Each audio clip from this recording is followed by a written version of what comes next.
here.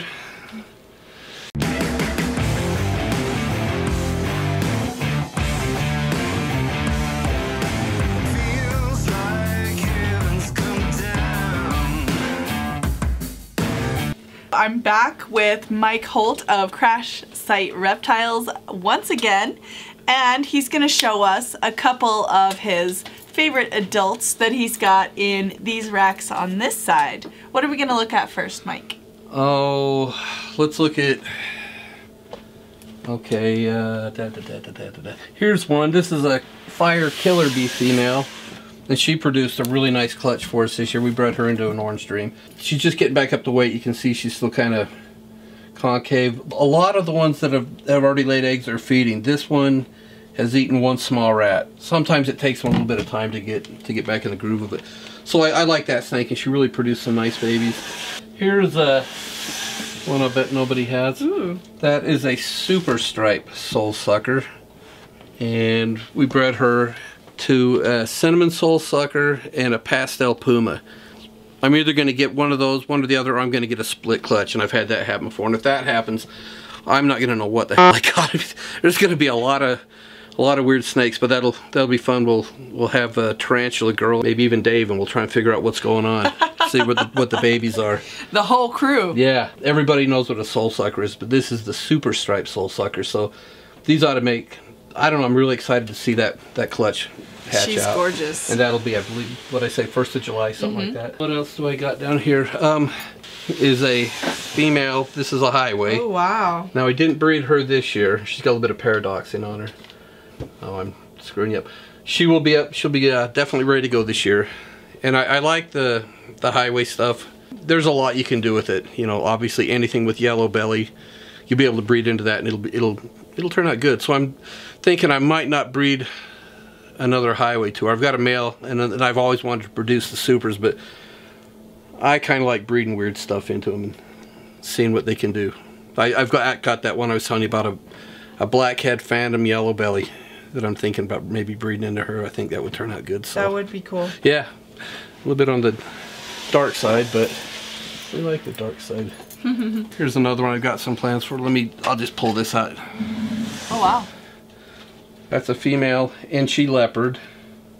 She's so dark. She's very dark, and that's the one I want to breed. That it's a blackhead phantom, yellow belly, fader, and a sable. And that is another snake that I got from N.E.R.D. You plug that into this, and it'll not only be a genetic powerhouse, but it should turn out really dark. I bet N.E.R.D and Oz are both really big fans of your business, seeing that. I don't know, they like my money. So far I haven't bounced a check, so I think Oz and Kevin like it when I call them. I've got a super vanilla bee. I don't know if anybody's, if you guys have seen this or not. I have not. Ooh. That's kind of a neat snake. Beautiful. Yep. And I plan on plugging Orange Dream into this one. When you put the Orange Dream with the vanilla gene, it really looks good. And since this is super vanilla, put her in with a super Orange Dream, a nice male. Should make some pretty good looking babies. Wow, so, she's yeah. gorgeous. Yeah, hopefully she'll be up to breeding age or size this year. You never know. Some of them grow faster than others, so that's just a few of them in this rack. I'll get back in there. I've got ghost piebalds. Oh yeah, those are beautiful. Let me pull this out. Now I bred her this year, and she was right at about 1,450 grams. She put out one egg that was viable, can't talk today, and some slugs. So obviously she wasn't big enough to breed. We talked about that, so that's why we wait, boys and girls, until they get about 1,600 grams. But I like the ghost pied, and I can't remember the name of the guy I got these from, but I've seen other ghost pieds, and I really like these. Are really got a lot of orange on them, and these have not faded out like a lot of the ghost pieds have. So beautiful. Yep, can't wait to breed them. And up here we've got just piebalds. I've got one that I'm waiting on a clutch that's bred to an Orange Dream. That one ought to be really good. I'll show you something nobody's seen.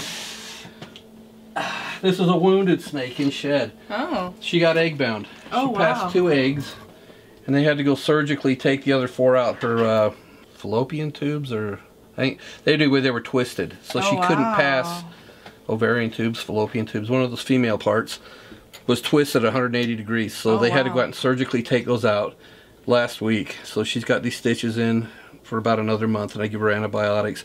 And of course, she's going into shed. How that's going to shed out around stitches, hell, I don't know. It'll be interesting. But that's that's a fire orange dream pastel female, which I probably will never be able to breed again because of the scar tissue they said's in there. So that's kind of sad, but we'll keep her around as a pet. All the eggs went bad. Every one of them. So we had an Okatee corn snake last night get egg bound, but we were able to palpate her and save her and all the eggs. So I had a big spider 2 years ago, spider ball python. She passed 1 or 2 eggs, and then she couldn't pass the other ones.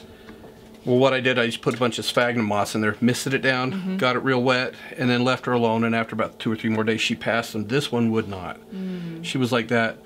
After her first 2 eggs, it was about 2 weeks they wanted me to wait, and they finally got her into surgery. So they had her egg bound for 2 weeks? Oh, wow. Well, the professor from Fort Collins, where she went to vet school, said it wasn't a big deal. So I thought it might have been, but I'm not a doctor. That Okatee, we did the same thing. We gave her, luckily she had passed all the eggs except for one, and it was very near the cloaca.